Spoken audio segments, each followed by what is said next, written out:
Bonjour et bienvenue à Vidéo Terreur. Et oui, toujours ici pour vous parler un peu plein de sujets en lien avec l'horreur et les films.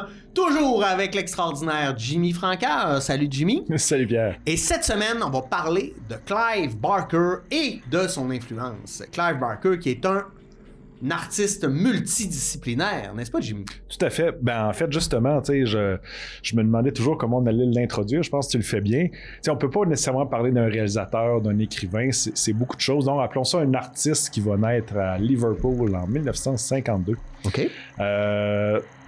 Écoute, Clive Barker, en fait, je dirais, bon, si on veut faire un peu son pedigree rapidement, c'est un écrivain, c'est un peintre, c'est un scénariste. Il a aussi fait du théâtre. Écoute, il s'est impliqué dans les jeux vidéo. C'est un réalisateur. C'est un peu un artiste, je dirais, accompli. Là. OK, il a touché à tout. Là. Il a touché à tout. Puis, c'est un artiste, je dirais, qui a rapidement connu une certaine notoriété rapidement. T'sais, en fait, si on repart un peu du début, il va se faire connaître, entre autres, là, pour son premier livre, Book of Blood, Livre de sang, qui va être paru en 1984. OK. C'est un recueil de nouvelles. Puis déjà en partant, la plupart des écrivains vont pas nécessairement connaître la célébrité sur un recueil de nouvelles, mais habituellement plutôt sur un roman. Fait que donc, en 84, il va nous donner Book of Blood, qui va avoir vraiment un impact majeur au niveau de la littérature. On va parler même à un moment donné d'un mouvement littéraire là, qui, je dirais pas qu'il va initier, mais ce qu'on appelle le Splatterpunk, OK. ou en fait le Splatterpunk. C'est un mouvement littéraire. On fait juste retourner. Là. Dans les années, à mi-années 80, on est encore beaucoup... Bon, il y a Stephen King, il y a des auteurs d'horreur émergents, mais de façon générale, je dirais qu'ils sont peut-être un peu plus classique. Clive Barker va commencer, je dirais, à représenter un peu le mouvement littéraire beaucoup plus gore, beaucoup plus éclaté, je dirais, qui répond moins au... Il traverse une clôture, maintenant. Ouais, effectivement. Puis on va parler même de Splatterpunk à un moment donné, de certains auteurs qui vont faire partie de ce mouvement-là. Mais tu sais, je dis ce mouvement-là, mais c'est un mouvement plutôt des lecteurs qui vont identifier certains écrivains liés à ce genre-là. Mais tu sais... Barker s'est jamais lui-même autoproclamé, je dirais, dans le mouvement littéraire là, Splatterpunk. Fait que, bref, puis tu sais, il y a quand même 2-3 choses intéressantes là, avec Clive Barker au niveau littéraire. Tu sais, c'est un écrivain qui va amener, je dirais, l'horreur à d'autres endroits. Tu sais, je vais le mentionner parce que ça fait partie de son cheminement artistique. Bon, Clive Barker va l'avouer, je dirais, facilement là, dans les années 80 qu'il est homosexuel. OK. Je dis facilement parce que, tu sais, on se ramène aux années 80. La peur du sida, c'était exactement. beaucoup, c'est pas quelque chose nécessairement qui est aussi admis facilement. Puis même, je dirais, au niveau de son écriture, il y a beaucoup de personnages qui vont être homosexuels, mais je dirais pas que c'est une littérature homosexuelle. Ouais. Je dirais au sens où c'est un constat, c'est un les gens, statement où on c'est dit ça. tous mes personnages. Je dirais, une nouvelle ici et là, je dirais, il va y avoir des personnages homosexuels. Puis peut-être fait anodin. Moi, dans ces années-là, j'ai à peu près une quinzaine d'années. Je veux dire, je sais pas comment dire ça. Je le sais pas que c'est un homosexuel, mais je me rappelle de lire ça puis de trouver ça comme étrange, que c'est d'avoir des personnages un peu de ce type-là dans les nouvelles. On voyait pas ça beaucoup à l'époque. On voyait pas ça beaucoup. Ouais. Fait que, il est déjà marquant pour mettre en scène, je dirais, des personnages qui sont comme pas nécessairement, dans l'air du temps à ce moment-là. Puis, Barker va amener, je dirais, de par ses romans, de par sa littérature, beaucoup un peu d'éléments fantastiques, mais pas du fantastique, je dirais, conventionnel, où on va dire, bon, je dirais pas la Donjons et Dragons ou avec des figures mythiques, mais amener l'horreur à sortir d'un certain carcan ou d'un certain cadre. Fait que, la série, il y a eu 6 volumes de Book of Blood. OK. Qui vont être vraiment, là, je dirais, encore une fois, là, vraiment marquants au niveau de la littérature. Puis, en fait, son premier roman, après ça, je dirais, là, son premier roman signé, ça va être Le jeu de la damnation, Damnation Game, qui va être aussi un gros succès. Puis, je reviens à Book of Blood, instantanément, en fait, c'est son premier livre, puis presque instantanément, il devient une figure importante là, de la littérature. Fait que c'est un auteur qui a une ascension, je dirais, vraiment là, forte. Là. Okay. Puis, là, je vais y aller avec la littérature parce qu'après ça, on ira dans d'autres sphères. Mais au niveau de la littérature, on peut presque dire qu'il y a comme 3 phases dans la littérature de Barker. Je dirais qu'il y a la littérature plus horreur, gore, intense. Là, ça, c'est sa première phase. Il y a une phase intermédiaire, je dirais, un peu avec le jeu de la damnation, Great and Secret Show, puis encore là, tu sais, où on va commencer, je dirais, à avoir de l'horreur, mais à avoir un peu comme vraiment du fantastique, là. On entre dans un autre monde. Dans un univers parallèle. Dans un univers parallèle, puis il va y avoir de l'horreur, mais il va commencer à avoir aussi, je dirais, des côtés moins menaçants dans son univers, un peu plus éclaté. Puis clairement, sa troisième phase de littérature, je dirais, il y a des éléments qu'on pourrait qualifier d'horrifiques, mais on est, à mon avis, beaucoup plus dans le fantastique. Là. Okay. Un fantastique qui est propre à lui. Je dirais, on a l'impression un peu de rentrer, c'est dans son univers à lui, c'est dans sa tête. C'est pas du Donjon Dragon, c'est pas... on est vraiment dans complètement une autre chose. Mais maintenant, je dirais, au niveau littéraire, puis il écrit beaucoup moins, là, parce qu'entre autres, il va le dire lui-même, le problème de l'écriture, c'est que ça demande beaucoup de temps. Puis comme c'est un artiste, je dirais, très diversifié, il va vraiment mettre un projet littéraire là, en œuvre vraiment quand c'est comme une idée qui, comme il dit des fois, là, qui est tellement envahissante qu'elle se doit d'être écrite. Là. Puis il faut le dire, là, il attend pas après ça pour vivre non plus. Il n'y a pas la pression d'écrire puis de fournir des romans parce que... Absolument pas. Ouais. Fait que ça, je dirais, c'est le volet plutôt, je dirais, du côté littéraire. On pourrait faire l'analyse de chacun des romans, mais je pense que le point n'est pas là. Il y a l'artiste aussi, l'artiste, le peintre, peintre. Parce que ce qu'il fait, c'est vraiment magnifique. Là. Tout à fait. Puis ça, encore une fois, c'est un côté parfois moins... en fait, c'est un aspect, je pense, moins connu des fans d'horreur. Mais dans certaines sphères, il est connu comme un peintre, puis moins pour le côté horreur. Il va illustrer d'ailleurs certaines de ses pochettes là, de romans. Mais là, maintenant, je dirais depuis peut-être une vingtaine d'années, c'est clairement la peinture là, qui l'a transporté. Écoute, il y a beaucoup de maîtres d'ouvrages qui sont spécifiquement sur ces peintures. C'est beaucoup aussi un style de peinture essentiellement beaucoup très, très fantastique avec un univers, je dirais, très éclaté, qui va souvent prendre deux formes, soit des paysages de scènes un peu surréalistes ou des portraits. Un peu macabre, étrange, dans l'étrange. Oui, clairement dans l'étrange. L'étrangeté inquiétante. Ouais. Puis même souvent, il va dire, en fait, souvent, les idées viennent un peu comme si un personnage de mon univers intérieur voulait se faire prendre en photo. Là. OK. Puis, fait que, des fois, il y a des personnages inquiétants, des fois, il y a des personnages drôles, mais on a l'impression un peu que chaque aspect de son imagination vient se présenter à lui. Là. Puis d'ailleurs, en fait, quand on lui demande comment lui, il se conçoit, lui, il dit « Moi, je suis un imagineur professionnel. » OK. Fait que...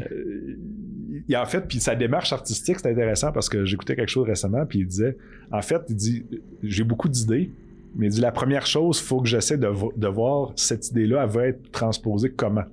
Est-ce qu'elle va être transposée en cinéma? Est-ce qu'elle va être transposée en littérature, en peinture? Et là, il dit, le gros de la démarche, c'est comment ça va s'exprimer. Puis là, il dit, bien évidemment, la plus demandante, c'est le cinéma. Il dit, ça demande il dit, tu peux rien faire d'autre pendant que tu fais un projet de cinéma. Fait que ça, j'y vais vraiment au compte-gouttes.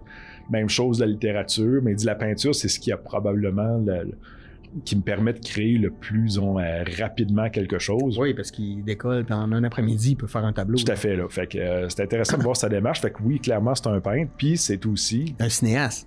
Ah oui, c'est par là que je pense que la majorité des gens le connaissent. Là. Tout à fait. Tu sais, en fait, sa carrière au cinéma est relativement courte, et essentiellement, c'est 3 films, là. Okay. Il n'a pas fait grand-chose. Ce qu'il a fait, par exemple, ça a été marquant. Il a commencé, en fait, à écrire certains scénarios qui ont été réalisés qui sont complètement, je dirais, tombés dans l'oubli. Entre autres, le Rawhead Rex, qui est tiré de ses nouvelles, justement, là, de Book of Blood. Un film, je dirais, intéressant sans plus. Il avait écrit aussi spécifiquement un scénario pour le cinéma, le Transmutation, qui est... écoute, tu ne l'as probablement pas vu à raison. Okay. Ça, c'est d'aucun intérêt. Puis en fait, c'est un peu ces flops-là qui vont l'amener à réaliser son premier film, Hellraiser. Hellraiser, ouais. Qui va être aussi, là, tu sais, si on revient dans les années 80, un film marquant. Là, absolument. L'esthétique du film. Puis je sais pas à quel point les gens peuvent le voir aujourd'hui, mais il faut se remettre dans le temps. Dans les années 80, c'est le règne du slasher. T'sais, on a Freddy, on a Jason, on a des multiples là, films qui tournent autour de ça. Puis Hellraiser va arriver, je dirais, dans le milieu, c'est en 87, va arriver à peu près dans le milieu de la vague du slasher avec quelque chose qui est complètement étranger à tout ça, là. Tu sais, si on se rappelle, le Pinhead, là, avec les clous. Les clous, le kit de cuir aussi, là, tu sais, c'était vraiment au niveau de l'habillement, la boîte, on est dans le mystère aussi. Tout à fait, là. tout à fait. Puis, ben, en fait, tu sais, la boîte, je pense, c'est très typique de l'univers de Clive Barker au sens où, tu sais, c'est un puzzle qui, après ça, nous donne accès à un autre univers, puis bon, on s'en va avec ça. Puis, tu parles justement du côté sadomaso. Tu sais, l'horreur dans les années 80 est quand même, je dirais, très... comment dire ça? Conformiste. Tu sais, au sens où, tu sais, si on reprend les codes du slasher... Oui, on est dans les codes. La bonne fille, à la fin, c'est elle qui va réussir à s'en sortir. Puis ceux qui dérogent un peu vont être essentiellement tués. En fait, on est un peu même presque au niveau des contes là, qu'on racontait aux enfants, qu'une morale assez conformiste. Absolument. Hellraiser va arriver, puis... je dirais même, là, ceux qui l'ont vu, le film, vont se rappeler, on dit, bon, les Cénobites là, qui arrivent un peu avec les clous et les de sadomaso, disent, on est des...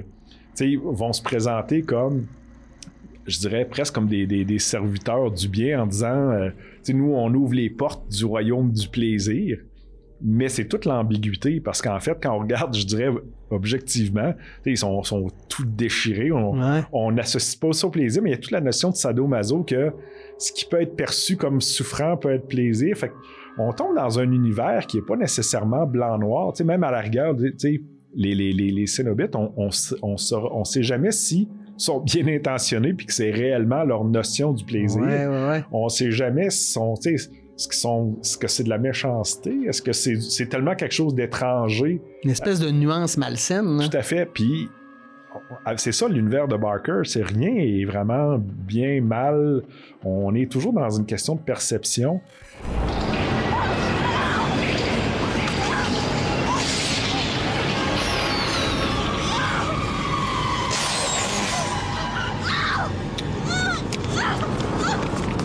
The box. You opened it. We came. It's just a puzzle box! Oh no. It is a means to summon us. Who are you? Explorers in the further regions of experience. Demons to some, angels to others. It was a mistake! I didn't mean to open it! It was a mistake!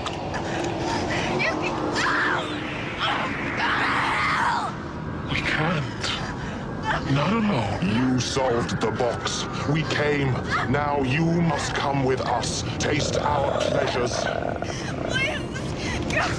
Go away and leave me alone! Oh, no tears, please.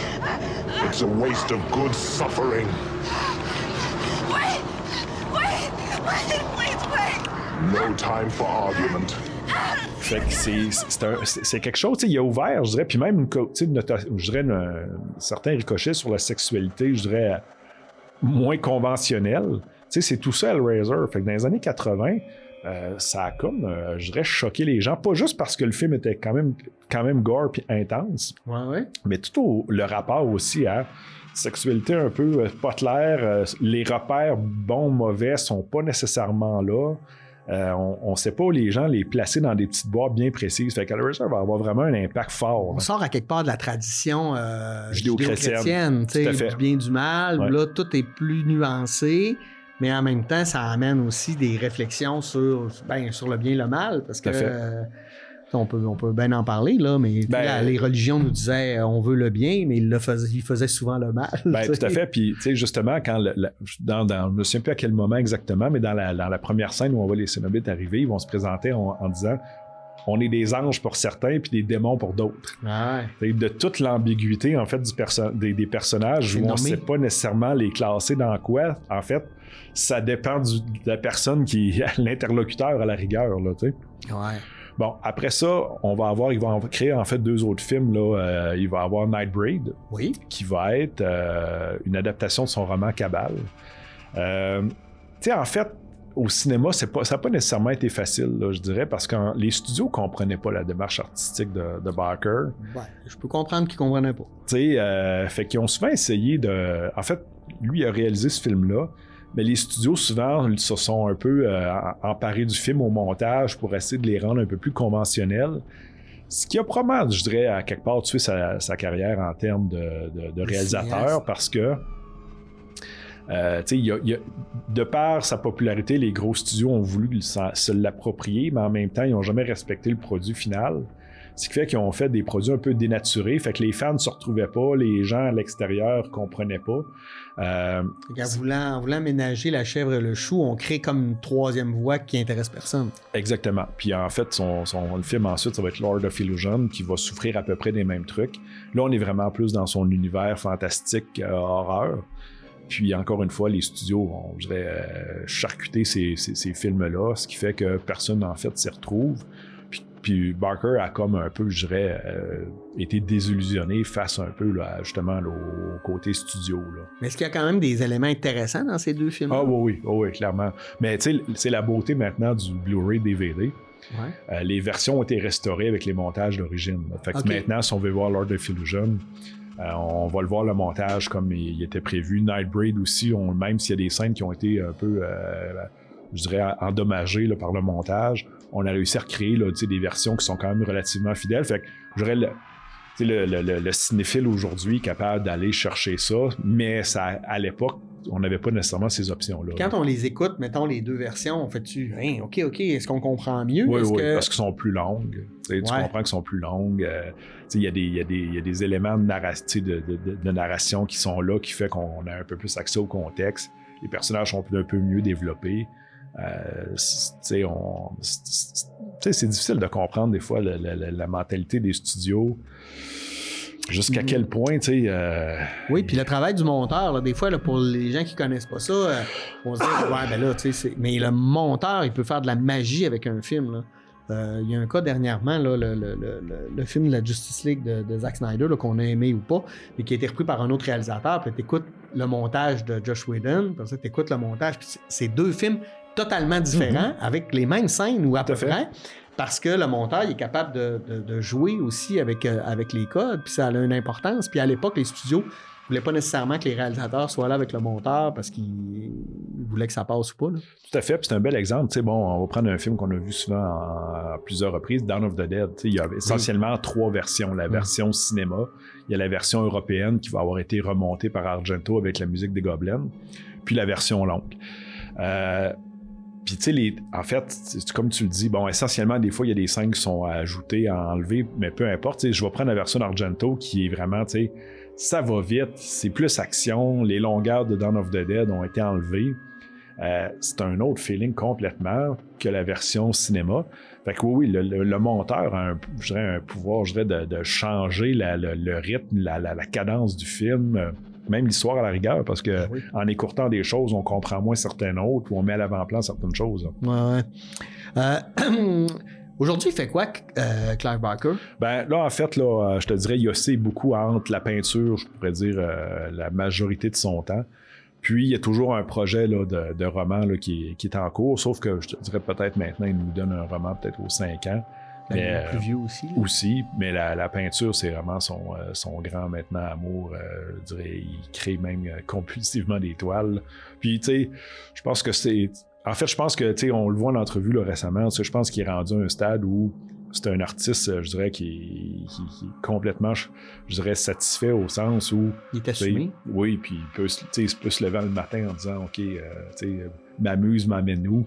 Puis peinture, allons-y, roman, soyons-nous. Tu sais, il y a un pouvoir, je dirais, de choix que peu d'artistes ont aujourd'hui. Là. Quel regard il porte aujourd'hui sur son passé? Parce qu'il a passé à travers plusieurs étapes, là, aujourd'hui, plus vieux. Comment il perçoit son univers? Ou y a-tu des gens des cinéastes d'aujourd'hui qui vont dire hey, moi c'est mon influence là où on est capable de voir. Ben tu sais pour son regard à lui c'est intéressant parce que tu sais en fait je dirais sa période horreur plus forte là les Book of Blood et compagnie. Tu sais il dit lui-même quand je relis ça aujourd'hui il dit tu sais la personne qui a écrit ça je la reconnais plus aujourd'hui là. Il dit moi sais, je sais que c'est moi qui les ai écrits, mais l'artiste le cheminement artistique où j'étais à ce moment-là, c'est complètement étranger aujourd'hui. Là. Comme s'il serait plus capable d'écrire ça. Non, ça, il dit clairement. Là, il dit, ça, c'était une partie de ma vie. C'était un moment dans ma vie. J'allais pas bien. C'était un moment où j'étais là. Puis, tu sais, il était relativement jeune aussi. Là, on est dans sa jeune trentaine à ce moment-là. Tu sais. Il était en pleine, je dirais, essor créatif. Puis après ça, je pense qu'il a trouvé le côté fantastique qui parlait plus de son univers. Puis, mais fait que je te dirais, je pense que lui peut voir vraiment comme deux phases assez tranchées là, dans son cheminement artistique. Là. Puis quelle influence qu'il a laissé aux générations qui l'ont suivi? Ben, tu sais, sur le plan de la peinture, je peux pas me prononcer, j'ai pas l'impression. Tu sais, ce qu'il fait, c'est très personnel. Je pense pas que ça a une influence si importante sur d'autres peintres aujourd'hui. Ouais, il fait pas de tel style ou tel style, il fait du Clive Barker. Ouais, exactement. Ouais. Tu sais, il exprime, je dirais, un peu son ressenti. Tu sais, sur le plan littéraire, ça va être un auteur marquant. Tu sais, je pense qu'il va avoir, je dirais, décomplexé, tu sais, certains codes de censure. Il va avoir inspiré beaucoup d'auteurs, je dirais, là, plus de l'horreur plus intense dans les années 80, beaucoup. C'est même, en fait, je pense que ça l'a été beaucoup. Mais dans ses premiers romans, entre autres, Stephen King l'a comme, je dirais, pas commandité, mais appuyé. On voyait surtout près de tous les romans au début de Clive Barker, c'était marqué une citation de Stephen King qui disait « J'ai vu le futur de l'horreur et il s'appelle Clive Barker ». Ah ouais, ok. Fait que, tu sais, ça a été... je pense que son influence va avoir été majeure au niveau de la littérature. Au niveau du cinéma, Hellraiser va avoir été une franchise extrêmement, puis elle continue encore aujourd'hui. Oui, il y a d'autres films qui a sorti. Lui, es-tu d'accord avec les suites puis les... Écoute, lui, à un moment donné, parce qu'effectivement, là, il a contribué un peu, là, entre autres au deuxième, plus comme producteur, puis je dirais consultant. Mais lui, il dit à un moment donné, en fait, il dit à partir du moment où on crée quelque chose, puis que les fans puis l'achètent, ça t'appartient pas, là. Fait que, tu sais, je pense qu'il était en paix avec son bébé qui est devenu ce qui est. Il a quand même recontribué, par exemple, là, il y a quelques années à la bande dessinée Hellraiser. OK. Il s'était impliqué vraiment au niveau de l'écriture. Je pense que ce qu'il aimait, en fait, là-dedans, c'est, au niveau de la BD, c'est que ça lui permettait aussi de pas être, justement, là, dans tout le côté Star System, les studios, la contrainte. La BD permettait un peu de... ce que j'écris va être traduit en images. Fait qu'il s'est impliqué au niveau de l'écriture de la BD. Il y a plus de liberté aussi parce qu'ils sont pas prêts avec certains codes là, du cinéma on peut pas faire. Tout à fait. Puis il y a quand même le côté budgétaire qui est pas un problème. Dans une BD, si vous voulez, écoute, une scène avec des tours à l'infini, c'est pas un problème, c'est pas un problème de budget. Fait que, il va contribuer là-dessus. Il va faire aussi même une incursion brève là, pour un jeu vidéo. OK. Il va... Sur Hellraiser? Non. Okay. C'est vraiment un jeu, en fait, là, où chaque personnage a un peu des pouvoirs. C'est un peu genre, je te dirais, les Avengers, mais à la Clive Barker. Okay. C'est un jeu intéressant, mais tu vois que c'est un artiste qui veut un peu essayer de voir un peu comment son art peut s'exprimer. Mais clairement, pour venir à ta question, c'est au niveau de la littérature, je pense qu'il va être une influence majeure, là, clairement. Là. Parce que au cinéma, il a quand même pas fait assez de films à part Hellraiser qui va être pas tant sur le plan de la réalisation, mais une franchise majeure, mais on ne reconnaît pas un style. C'est pas comme Argento où on voit une scène et on reconnaît le style Argento. Il n'y a pas un style Barker. Là, non. Il y a l'esthétique un peu de ses personnages qu'il a créé. Puis même là, c'est une franchise, oui, mais c'est pas une franchise qui va avoir atteint la popularité d'une franchise comme Vendredi 13. Non, puis elle est moins accessible aussi, là, parce que c'est un univers un peu plus... quand même adulte, je veux dire ça comme ça. Là. Pour quelqu'un là, qui est en train de nous écouter puis il fait moi, Clive Barker, je le connais pas. Par quoi on commence? Comment on devrait entrer dans son univers? Ben, clairement, là... Par la littérature ou le cinéma? La belle question. Hein? Ben, écoute, probablement si on... Tu sais, je dirais, mettons, on a un intérêt pour la littérature autant que le cinéma, je commencerai clairement avec la série Book of Blood. OK. Il n'y a pas de répétition, là. Chaque nouvelle, c'est un monde en soi. Il y a son petit roman Hellbound Heart, en fait, qui est le roman Hellraiser qui va devenir le film. Là. OK. Ça se lit super bien. Hellbound Heart, je dirais, c'est une belle incursion. Puis probablement, là, je dirais, à partir de là, peut-être le Damnation Game, le jeu de la damnation. Ça, c'est sa phase horreur. J'irai après ça voir Hellraiser. On va comprendre clairement le cheminement artistique qu'on part du livre, qu'on se rend à Hellraiser. Le livre, c'est le même cheminement que lui a fait, en fait. Oui, parce que, tu sais, si mettons, il voit que c'est vraiment plus récent, où on est dans quelque chose de plus fantastique, puis qu'on s'en va vers l'horreur, on va avoir de la misère. À connecter avec. Tu sais, je pense qu'il faut partir, si on veut le suivre, là, de l'horreur, s'en aller là, vraiment plus après ça dans sa phase fantastique. Tu sais, où on va tomber, je dirais, clairement dans un univers autre. Là. Ouais. Oui, ok. Fait que les romans, Book of Blood, Hellraiser, est-ce que ça vaut la peine de voir Nightbreed et puis... Oui, Nightbreed, c'est intéressant. Là. Ben moi, j'ai des bons souvenirs de l'esthétique, entre autres, là, encore là, beaucoup de cuir, là. Ouais, puis tu sais, on est aussi dans un... Je trouve qu'il y a une certaine référence à Frankenstein, à mon avis. Tu sais, Frankenstein, en fait, bon, c'est un monstre, mais on se rend compte que le monstre, c'est pas si méchant que ça, puis finalement, c'est pas le monstre qui est le méchant, mais les gens, là. On peut le voir comme ça. On voit ça aussi moi je trouve dans Walking Dead, là. C'est une série de zombies, mais finalement, les plus méchants, c'est les humains. Bon, mais exactement. Puis tu sais, Nightbreed, c'est un peu ça, en fait. Les monstres qui sont persécutés, on se rend compte que c'est les victimes, puis que les persécuteurs, c'est les humains. Puis tu sais, fait que je dirais, il y a quelque chose de très classique sur le plan de la morale au niveau de Nightbreed, mais moi, je pense définitivement c'est à voir, là. Super. Hey, merci, Jimmy. Ça me donne le goût de me replonger. Ça fait longtemps que je n'ai pas écouté, entre autres, Hellraiser. Nightbreed, ça fait pas si longtemps, là, mais Hellraiser, ça fait quand même un bout. Puis moi, j'ai jamais lu les livres. Fait que, non, mais pour vrai, moi, j'ai toujours connu son univers cinématographique. Fait que ça me donne le goût de me plonger dans cette littérature. Ah, excellent. Merci beaucoup, Jimmy. Ça fait plaisir. Merci aussi à vous d'avoir été là. Et nous, on se dit à la semaine prochaine pour une nouvelle édition de Vidéo Terreur. Bonne semaine.